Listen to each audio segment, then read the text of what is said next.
പാർട്ടിയിൽ വീണ്ടും രാഷ്ട്രീയ നാടകങ്ങൾക്ക് വഴിയൊരുങ്ങി.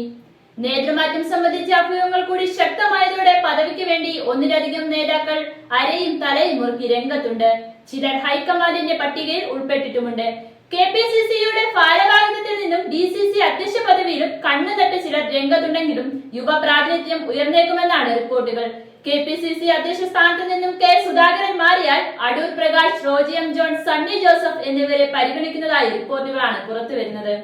ഇവർക്ക് പുറമെ തിരുവഞ്ചൂർ രാധാകൃഷ്ണൻ, KC ജോസഫും രംഗത്തുണ്ടെന്നും അവർ ഡൽഹിയിലെ ചില മുതിർന്ന നേതാക്കളെ കാണാൻ ശ്രമിക്കുന്നുണ്ടെന്നും അഭ്യൂഹങ്ങളുണ്ട്.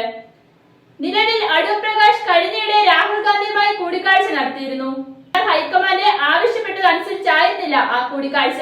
തന്നെ KPCC പ്രസിഡന്റ് ആകുന്നതിൽ SNDPയും വെള്ളാപ്പള്ളി നടേശനും പിന്തുണയ്ക്കുമെന്ന് അറിയാൻ വേണ്ടിയായിരുന്നു അടൂർ പ്രകാശിന്റെ കൂടിക്കാഴ്ച.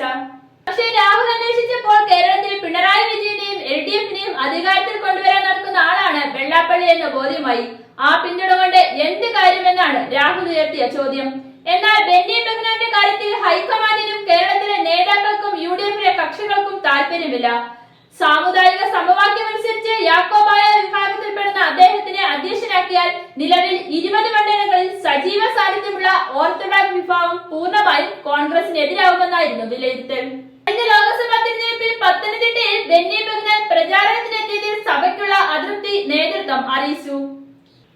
ഇതിനു പുറമെ A ഗ്രൂപ്പിന്റെ ശക്തനായ വക്താവ് കൂടിയായിരുന്ന അദ്ദേഹത്തെ അധ്യക്ഷ സ്ഥാനത്തെത്തിച്ചാൽ സംസ്ഥാനത്ത് വീണ്ടും ഗ്രൂപ്പ് പ്രവർത്തനങ്ങൾക്ക് വഴിയൊരുക്കുമെന്ന പരാതികളുമുണ്ട്.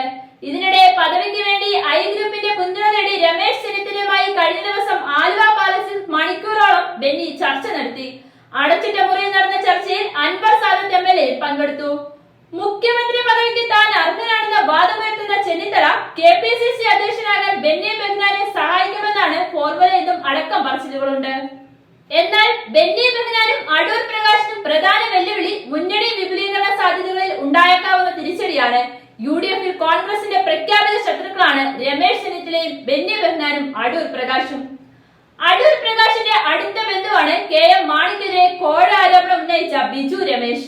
ഇവർ മൂന്നുപേരും കേരള കോൺഗ്രസിനെ ഇല്ലാതാക്കാൻ നടന്ന ഗൂഢാലോചനയുടെ ഭാഗമായാണ് ഇന്നും M വിഭാഗം സംശയിക്കുന്നത്. ഈഴവ വിഭാഗത്തെ മുൻനിർത്തി കൊണ്ടുവരുന്ന അടൂർ പ്രകാശിന് പ്രസിഡന്റ് പദവി നൽകിയാൽ തുടർച്ചയായി 4ാം തവണയും ഈഴവ വിഭാഗത്തിന് പ്രസിഡന്റ് പദവി നൽകുന്നതിനുള്ള അനൗചിത്യവും ചൂണ്ടിക്കാട്ടപ്പെടുന്നു.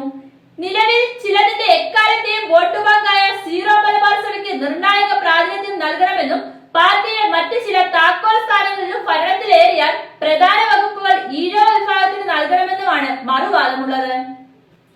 ഈഴവരടക്കമുള്ള മുഴുവൻ പിന്നാക്ക വിഭാഗങ്ങളെ പാർട്ടിയോട് അടുപ്പിക്കണമെന്നും അതിന് പ്രാതിനിധ്യ സ്വഭാവവും പ്രവർത്തന മികവും അത്യന്താപേക്ഷിതമാണെന്നും വിലയിരുത്തലുകളുണ്ട്. 32ാം വയസ്സിൽ KPCC അധ്യക്ഷ പദവിയിൽ AK ആന്റണി എത്തിയിട്ട് പാർട്ടിയിൽ ഭൂകമ്പം ഉണ്ടായിട്ടില്ലെന്ന് മാത്രമല്ല മികച്ച മുന്നേറ്റവും നടത്താൻ കഴിഞ്ഞു. 37ാം വയസ്സിൽ കേരളത്തിലെ മുഖ്യമന്ത്രി പദവിയിലെത്തിയ ആന്റണി ഇനിയെങ്കിലും യുവ പ്രാതിനിധ്യത്തിനായി ശബ്ദമുയർത്തണമെന്നും പാർട്ടിയിൽ ആവശ്യങ്ങൾ ഉയർന്നിട്ടുണ്ട്.